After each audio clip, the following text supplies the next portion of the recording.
तो हे ब्लैकर्ट्स, क्या आपने कभी सोचा है कि भूत कभी कभार स्केरी नहीं होती, कई बार वो हेल्पफुल हो जाते? तो आप लोग सोच रहे कि शौर्या तू ये क्या बोल रही है? तो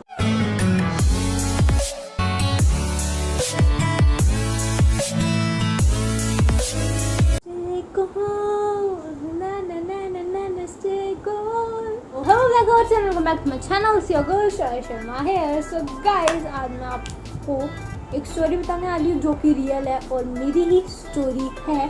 और इस स्टोरी से मेरे को फ़र्क नहीं पड़ता आप भूत में विश्वास करते हो नहीं करते हो, क्योंकि इस स्टोरी से क्या मैं किसी को फोर्स नहीं कर रही हूँ कि आप भूतों में विश्वास रखो या ना रखो, क्योंकि मैं रखती हूँ, कुछ लोग रखते हैं, कुछ लोग नहीं रखते, तो वो उनकी अपनी मर्जी है, रखो या ना रखो, तुम्हारी मर्जी, ठीक है।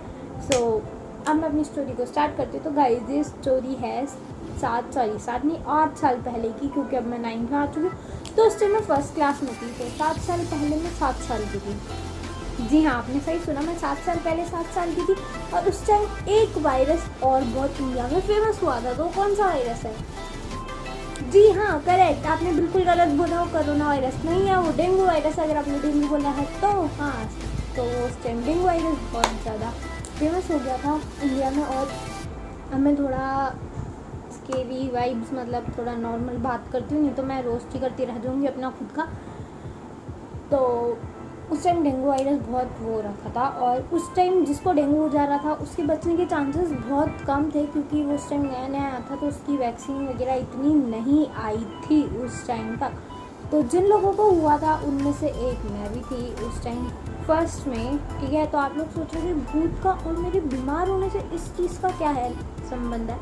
तो इस चीज़ का संबंध है, तो उसके लिए आपको वीडियो ये एंड तक देखनी पड़ेगी। तो मैं अपनी स्टोरी कहाँ पे थी, हाँ, तो मेरे को बहुत ज़्यादा बुखार हो गया था। पहले स्टार्टिंग में मेरे को 101 या 102 बुखार था, प्रीटी नॉर्मल नहीं, हाई फीवर बोल सकते हो वो था। उसके बाद मैंने डॉक्टर को दिखाया, मेरे फैमिली डॉक्टर ने हमें एक डॉक्टर सजेस्ट किए, ठीक है। तो हम उनके पास गए। वो डॉक्टर बहुत स्वीट से थे, उन्होंने मेरे को चेक किया। तो तब मेरा बुखार था 103, ठीक है, तब 103 हो गया था। और उन्होंने फिर मेरे को ड्रिप वगैरह चढ़ाई थी, ठीक है, हाथ में ड्रिप वगैरह। तो जब मेरी ड्रिप चढ़ी थी वो सीन इतना फनी था।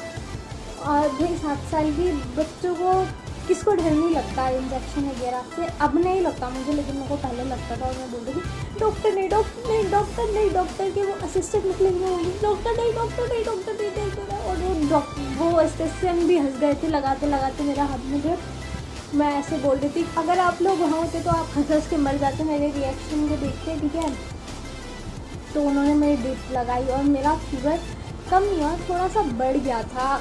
मेरे को पहले दिन तो एक ही ग्लूकोज की बोतल चली, नेक्स्ट डे सेकंड डे मेरी ग्लूकोज की जो बोतल थी वो बढ़ गई, वो 2 हो गई, 1 से ज़्यादा 2 भी नॉर्मल होती है। नॉर्मली एक सुबह चढ़ के एक शाम को चढ़ जाती है, ठीक है।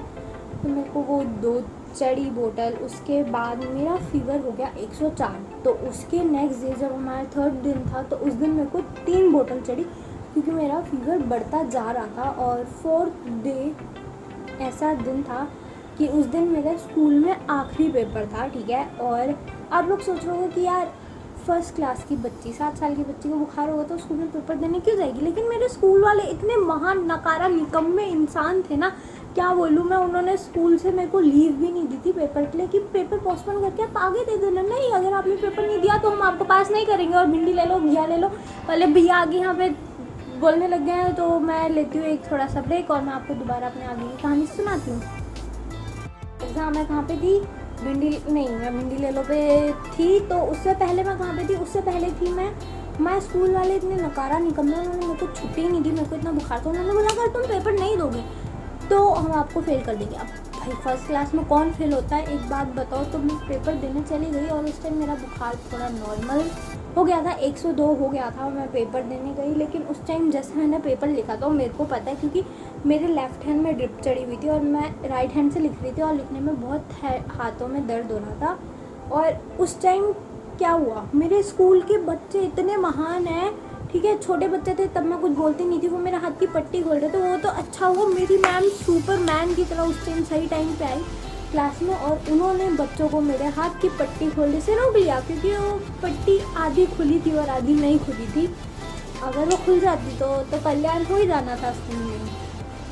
उसके बाद मैं वहाँ से स्कूल से घर आई, थोड़ा रेस्ट किया, फिर हम ड्रिप चढ़ाने वापस गए और मेरा बुखार बढ़ गया था। 104 105 कम नहीं हो रहा था, ठीक है। 104 105 बहुत ज़्यादा हाई फीवर है। जब आपको 102 बुखार आता था तो आपको पता आपकी हालत क्या होती है। तो 104 105 बहुत ज़्यादा हाई फीवर था, और 7 साल की बच्ची के लिए तो कुछ ज़्यादा ही था। तो मैं उठ भी नहीं पा रही थी, तो मेरी मम्मी वगैरह मेरे को खाना वगैरह खिलाते थे, जो मेरे को करना होता था करवाते थे। उसके बाद 5th डे जब मेरे को ड्रिप चढ़ी तो उस टाइम मेरे को 103 हो गया था, मेरा बुखार नॉर्मल हो गया था 103। उसके बाद मेरे को ड्रिप चढ़ी। उसके बाद जो उनके असिस्टेंट थे उन्हें लगा आज मेरा आखिरी दिन है, मतलब दुनिया में नहीं, आज मेरा आखिरी दिन है ड्रिप चढ़ाने के लिए, है ना। तो उन्होंने मेरे हाथ की ड्रिप निकाल दी, लेकिन ड्रिप का वो लास्ट दिन नहीं था। उन्होंने मेरे हाथ की ड्रिप निकाली, पट्टी वगैरह करी और मैं घर आ गई आराम से। और उस दिन मेरा बुखार कम नहीं हुआ था, 103 था। और उस दिन रात को क्या हुआ, जब सब सो रखे थे, मैंने अपनी नानी को देखा जो कि इस दुनिया में नहीं थी उस टाइम तक। और जब वो जा रही थी तो उन्होंने मेरे को बोला कि कुछ नहीं होगा, डर मत, सारी परेशानियाँ दूर हो जाएगी, मैं जा रही हूँ तेरी सारी परेशानियाँ लेके, ठीक है। और मेरे को नहीं पता मैंने क्या देखा, मैंने सपना देखा, क्या देखा, हकीकत थी, क्या था, मेरे को नहीं पता, क्योंकि वो बात 8 साल पहले की है, तो मेरे को इतना कुछ अच्छे से याद नहीं है। लेकिन ऐसा हुआ था, मेरे को ये पता है कि मेरी नानी ने बोला था। और उसके नेक्स्ट दिन मेरी तबीयत ठीक हो गई थी। मेरा बुखार 103 से 100 पे आ गया था। जो बुखार 103 से कम नहीं हो रहा था, ठीक है, वो बुखार 103 से चढ़ के 100 पे आ गया था। उसके नेक्स्ट डे डॉक्टर जब मेरे को ड्रिप चढ़ा रहे थे, उस टाइम मेरे फेस पे कोई रिएक्शन नहीं था। मैं शांत ऐसे बैठी पड़ी थी जब वो ड्रिप चढ़ा रहे थे, ऐसे कुछ महसूस ही नहीं हो रहा था, मेरे को कुछ दर्द भी नहीं हो रहा था। उसके बाद मेरे को ड्रिप चढ़ी, फिर मैं वहाँ से घर आई और सब नॉर्मल हो गया। मेरे को नहीं पता कि उस टाइम जो मैंने देखा था वो क्या था, मेरा सपना था, क्या था। लेकिन मेरे को आज तक ये बात समझ नहीं आई, जब उन्होंने बोला उसके बाद मेरा बुखार ठीक कैसे हो गया और मैं ठीक कैसे हो गई। मैं लकी थी, क्या थी, मेरे को नहीं पता है। और ऐसा मेरे साथ बहुत बार हो चुका है। सो अगर आपको मेरी लाइफ की एक छोटी सी स्टोरी पसंद आई हो रियल लाइफ की, ठीक है, तो इस वीडियो को लाइक करना, शेयर करना, सब्सक्राइब करना और कमेंट करना मत भूलना। और गाइस, अब से मैं हर ट्यूसडे को लेके आऊँगी अपनी एक स्टोरी टेलिंग की वीडियो, और सैटरडे को आई गेस मैं पोस्ट करूँगी अपने व्लॉग्स और challenges. So stay tune for that. और अब मैं आपसे मिलूँगी अपनी अगले वीडियो में, तब तक के लिए बाय।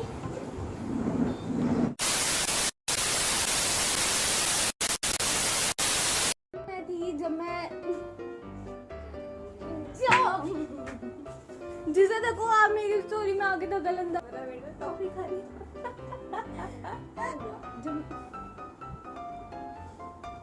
मेरे को दिला दी मैंने।